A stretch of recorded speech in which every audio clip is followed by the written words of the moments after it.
do is, I want everybody, you already saw it up there. But what I want everybody to do is I want, like I said, I want to normalize this. I want everybody to see this as a good thing. And I want us to enjoy it. I want everybody to relax. Because matters of relating, matters of sex shouldn't be this stuffy thing. It should be this thing that's comfortable, that's relaxing. Okay? And again, we'll get more into why that is a little bit later. But what I want everybody to do on a count of 3, as loud as you can, to say, sex is good. Can everybody do that for me? I'm gonna count to 3. Okay, the count of 3. 1, 2, 3. Sex is good.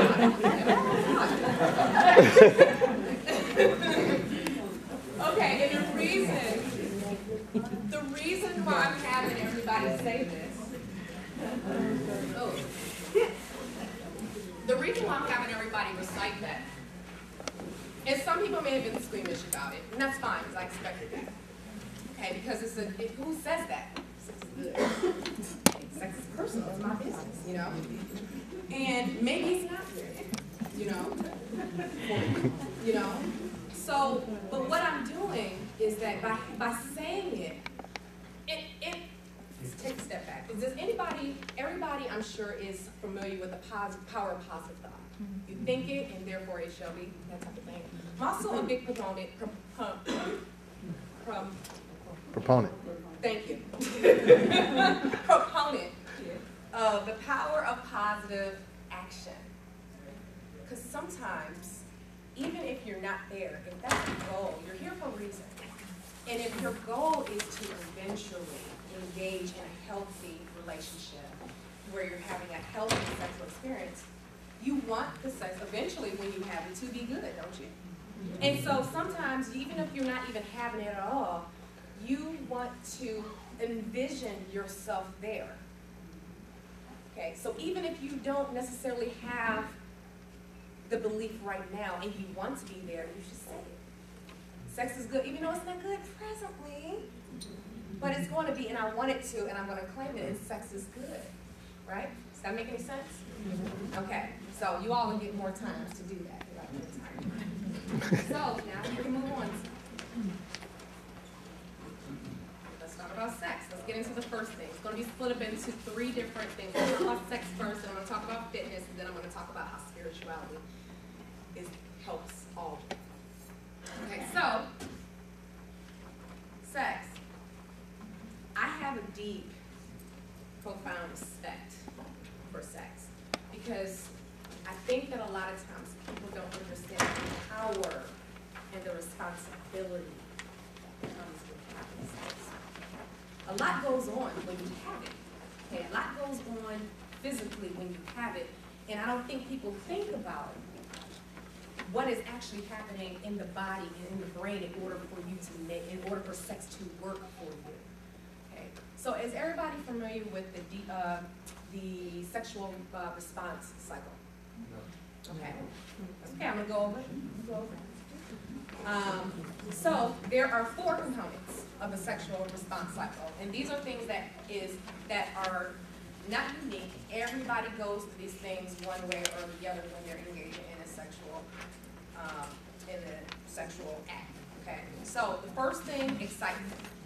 Second thing, plateau. Third stage is orgasm. The 4th stage is resolution. Okay.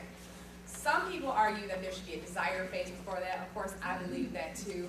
You should desire it first and foremost, but I think for the sake of this presentation, because I think to some extent that's a given, I'm just going to go ahead and talk about the 4. So, really quickly, excitement phase. What happens during excitement phase? That's when the testicles and the penis engorges and the stuff that happens, the woman's labia engorges with blood, and they turn a deeper color, and lubrication begins, and pupils dilate, and the sensory experience of the skin gets a little bit more intense, and nipples get more sensitive. A lot of things happen during this excitement phase, right?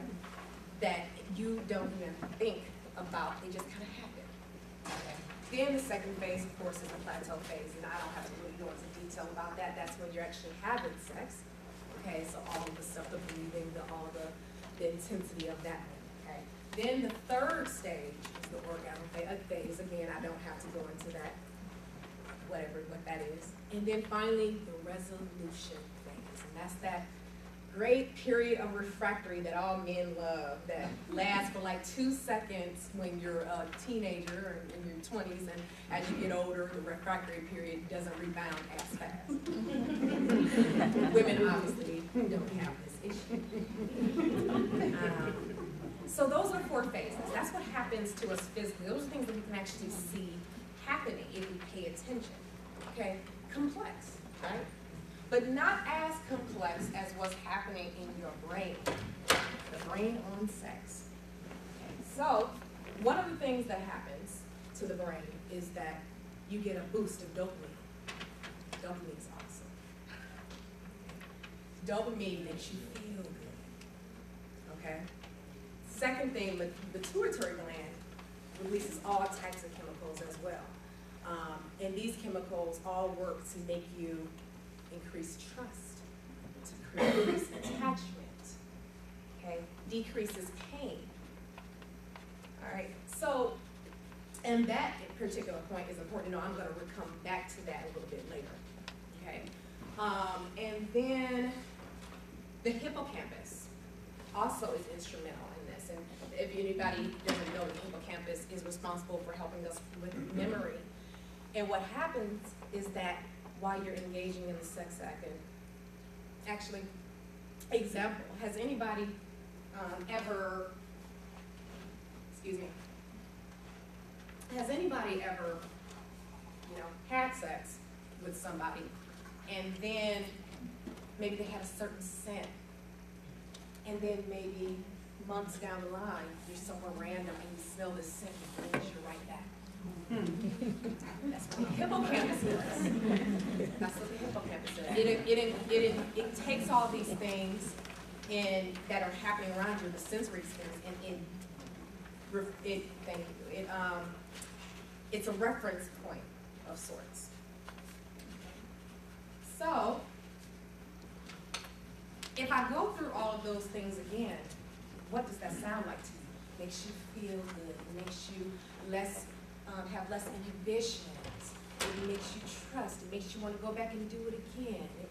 What does that sound like? Rest. It sounds like you're a drug addict, right? It sounds like and so what happens is that, and actually scientists have done this, to where they've gone and looked at MRIs of people on sex, people's brains on sex, and people's brains on heroin, almost identical. That speaks to the power of the body's ability to produce these feelings. But what's more interesting about that is that this is natural high. It's natural. It's supposed to happen. That's what it's designed to do. The attachment, the connection from that. Again, I'm going to come back to that. And I'm always talking about, and from here on out, I'm talking about sex within the realm of a healthy relationship, healthy sexual relationship. And I'm going to take this time right now to talk about, well, before I talk about what it means to be in a healthy relationship, I'm going to preface all of that by saying that I'm going to be talking a lot about sex, obviously, during this time. I'm a sexologist. That's what I do. I talk about sex. But I do not separate, when I'm talking about healthy sex, I do not separate sex from a loving relationship. Okay, not to say that it can't happen, but for the purposes of this thing, I don't have time to kind of go into the difference between love and sex, because they can exist out separately. But for the purpose of this presentation, whenever I'm talking about the love and joy of sex, I'm talking about it within a loving relationship. So please keep that in mind as we move forward, and I keep talking about how sex is good. So, what does it mean to be in a healthy sexual relationship? And this was something that I kind of had to, I led a couple of groups, and it was kind of like, what is it? Okay, so you're saying we need to be in a healthy sexual relationship, but what does it mean? And so what I did was, about a year and a half ago, I scoured the internet looking for something simple. Something simple that somebody would be able to take with them. And instead of, the dictionary version of what healthy sex is. Something simple and something that was portable for them. Okay, so I found this model, the search model. And this is a fantastic model because I find that it works almost every single time. Of course, consent, equality, respect, trust, and safety. Key components in a healthy sexual relationship. So, of course, consent, you know what that means. Make sure both people are on board with whatever that's happening. If there's kissing, if there's touching, if there's rubbing, if there's bumping, if there's actual intercourse, whatever it may be, we need to make sure that both parties are on board. And what's most important about this, especially in cases with young boys who don't really understand it, if you can tell. So I've talked to a couple of classes about this, and this is something that they take with them and they can understand this, but this is also relevant for adults too. Okay, consent, the lack of yes does not mean yes. Does that make sense? Yeah. Okay, and this is what a lot of people don't understand, and this is when statutory rape happens and all that stuff, and people find themselves in unfortunate situations because you're responsible for that even if you don't know what it is. So consent, obviously, very, very important. Equality, and we're talking about power differentials here. Want to make sure that both of you are on board with what's happening and that nobody's taking advantage of the other person. So the CEO and the employee, now, can this survive, this relationship? Yeah, sure, that's happened. They've gotten married before. You've seen this story. But what if the CEO demands sex from her, him, whoever, and it's her job on the line or his job on the line? That's not cool. That's an unequal, that's not equality. Okay? What about teacher-student relationships? Professor, student relationships, same thing. Okay, so you want to make sure that you all have talking, you guys are on an equal plane, despite whatever titles that you have. Respect. I love respect because it goes two ways. So you can actually have respect given to you, but if you're not giving respect back, you're still not engaged in a healthy relationship, and that's just wrong. You're taking advantage of somebody else who's doing things for you, who's respecting you in this manner, and you're not doing the same thing back. You're not in a healthy sexual relationship at that point. You need to examine that. Trust is the next one, of course. And this is talking about making sure that, huge when we're talking about social media.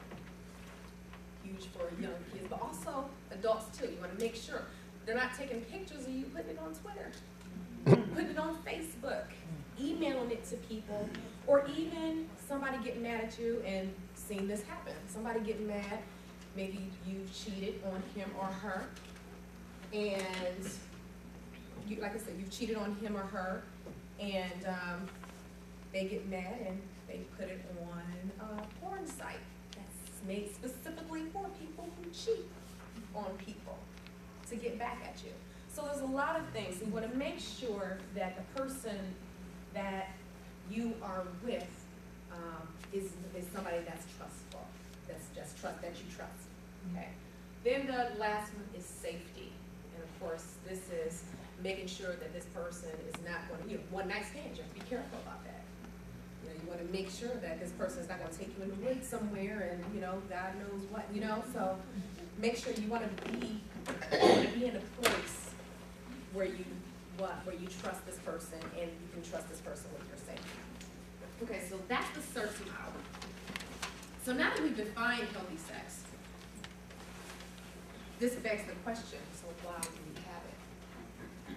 Why do we have sex? We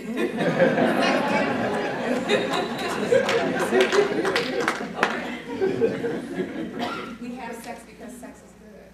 But why do some people abuse sex?